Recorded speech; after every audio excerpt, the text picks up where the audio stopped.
Olá, eu me chamo Rafael Deloiagno, sou um dos analistas aqui do PCEG Projetos e hoje nós vamos para a nossa videoanálise de número 8 aqui no nosso canal do YouTube. Dessa vez abordaremos um pouco a respeito dos determinantes dessas projeções de preços que fazemos. Sempre falo aqui para vocês a respeito dos movimentos do preço do etanol, do açúcar e também do ATR, e hoje vamos aprender um pouco mais o que determina essas nossas projeções. Vamos para o vídeo.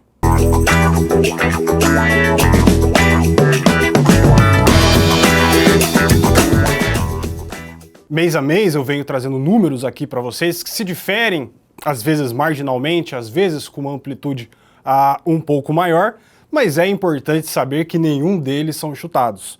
Todos eles que são passados aqui para vocês são resultados de modelos matemáticos e estatísticos com razoável complexidade e que dependem de alguns fundamentos de mercado. E hoje, portanto, vamos ver quais são esses principais e tecer algumas ideias a respeito deles para que fique mais claro do que depende esses números que eu sempre trago aqui para vocês e até para começar a exercitar, alguns fundamentos. Poxa, de repente algum parâmetro subiu demais ou desceu demais e nós já devemos começar a ter essa ideia formada de como os preços devem responder a cada novo cenário. Inicialmente, vale destacar que esses preços são de referência do estado de São Paulo, ou seja, como são formados os preços no Consecana São Paulo. Para obtermos o valor em reais por quilo de ATR no acumulado safra que é divulgado pelo Consecana, inicialmente é preciso saber que dependemos de alguns parâmetros, esses fornecidos pela própria instituição. O primeiro deles se trata do mix de produção,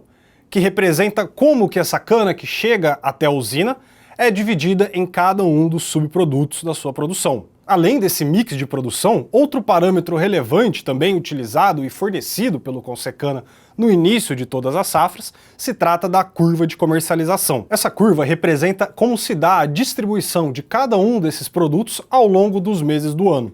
Ou seja, cada produto tem a sua própria curva de comercialização que deve ser utilizada para o cálculo da média final da safra. Isso é relevante porque existe uma sazonalidade em torno da comercialização de cada um desses produtos.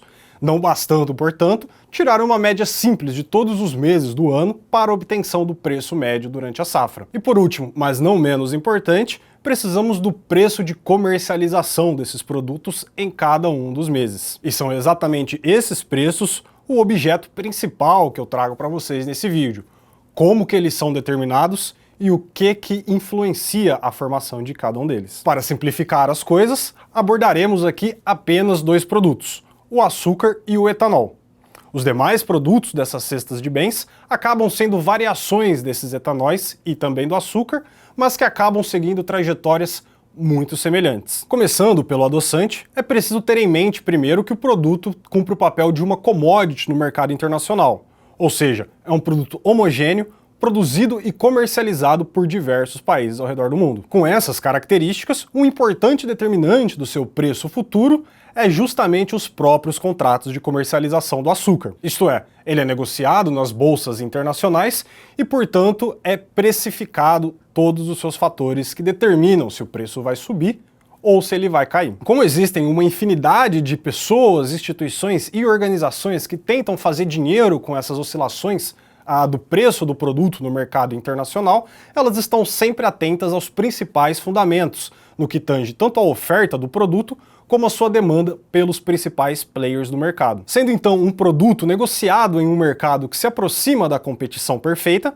o preço é um bom parâmetro que determina se temos excesso de açúcar no mercado ou falta dele.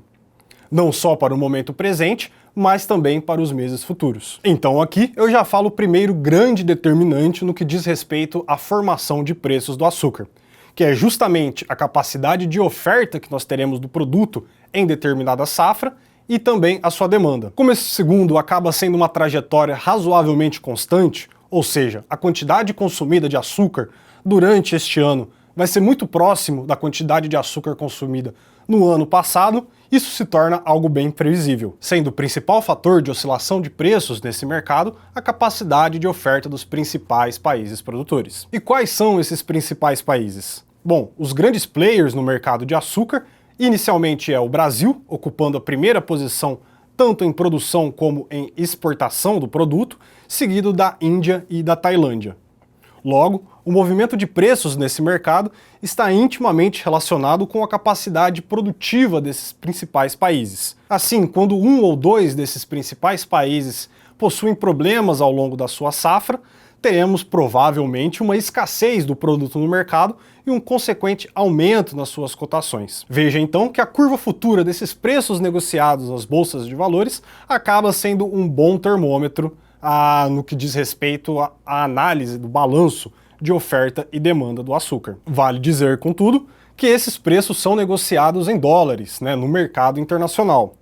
Logo, o segundo fator que influencia diretamente os preços do açúcar é a nossa taxa de câmbio, ou seja, de quantos reais eu preciso para juntar $1. Temos então os dois principais fundamentos aí na determinação dos preços do açúcar, pelo menos no açúcar VHP, voltado à exportação, produzido aqui no estado de São Paulo. Falando agora do etanol, o principal biocombustível aqui do nosso país, a determinação de seu preço é um pouco mais complexa, até porque ele é voltado especificamente para o comércio doméstico. Seu preço, portanto, depende da oferta do produto aqui no mercado nacional, do preço da gasolina, o seu principal competidor nos postos de combustíveis, e também da carga tributária incidente sobre o produto. Então vamos falar agora de cada um desses determinantes, começando pela oferta do produto. Naturalmente, a produção de etanol a partir da cana-de-açúcar está intimamente relacionada com a sazonalidade da produção no canavial. Ou seja, nos períodos onde eu tenho mais cana sendo produzida, também teremos mais etanol sendo ofertado. Quanto maior, então, a oferta do produto no mercado, menor tendem a ser os seus preços. Ou seja, existe uma sazonalidade muito típica neste mercado. Aqui vale um outro contraponto em relação ao açúcar. Embora a produção do adoçante também siga uma sazonalidade muito forte, quando nos deparamos com o mercado internacional, com cada país começando e terminando a sua safra em períodos diferentes, essa sazonalidade acaba ficando mais diluída. No etanol, por sua vez, como o seu destino é o mercado interno, a sazonalidade da produção aqui no Brasil acaba ficando mais pronunciada. O segundo fator, e que talvez seja aquele mais importante na determinação do preço do etanol, é o preço da gasolina, o seu principal concorrente. Em termos de eficiência, sabemos que o etanol tende a render em torno de 70% do preço da gasolina. Logo, quando nos deparamos no mercado, o preço também deve estar sempre ali em torno de 70% do preço da gasolina. Desse modo, quando o preço do combustível fóssil se eleva, o preço do etanol também se eleva. Quando o preço do combustível fóssil cai, o preço do etanol cai junto. E o que determina esse preço nacional da gasolina? Bom, essencialmente, ele é dado pelo preço internacional do petróleo.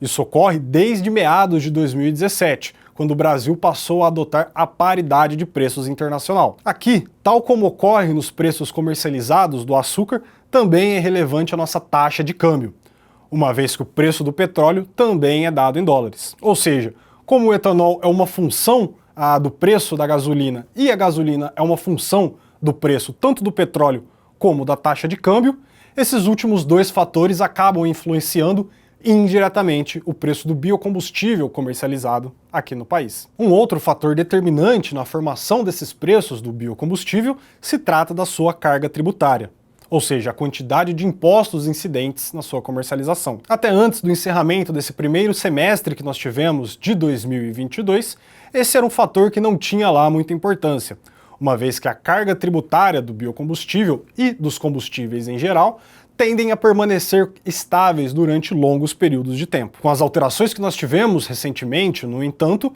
a quantidade de impostos incidentes sobre esse produto acaba sendo um importante determinante. Vale lembrar que recentemente tivemos reduzidos a zero todos os impostos federais incidentes sobre os combustíveis e também o etanol, mas que eles devem voltar logo que se iniciar o ano de 2023. Assim, essa diferença de carga tributária deve ser levada em consideração quando vamos projetar o preço desse etanol, porque o aumento ou diminuição sua lá no futuro deve impactar diretamente o nível de preços que observaremos. Definimos então os principais determinantes do preço do combustível, como sendo a sua capacidade de oferta, o preço do combustível fóssil, sendo refletido aqui indiretamente pelo preço internacional do petróleo e também pela taxa de câmbio, e a carga tributária incidente sobre o biocombustível. Se conseguirmos projetar a trajetória futura de cada um desses determinantes, automaticamente também teremos projetado o preço do etanol. A atualização dos valores mais recentes que nós realizamos aqui no PSEG Projetos, isso é, seguindo cada um desses passos que eu acabei de elencar ao longo desse vídeo, indica um preço acumulado do ATR para a safra 22/23 em torno de R$ 1,15. Então é isso. Espero ter esclarecido algumas dúvidas que vocês nos apresentaram e mostrado que as nossas estimativas, quando eu falo de preço do etanol, preço do açúcar e preço do ATR, não são simplesmente chutes. Nos vemos no mês que vem, um abraço e até a próxima.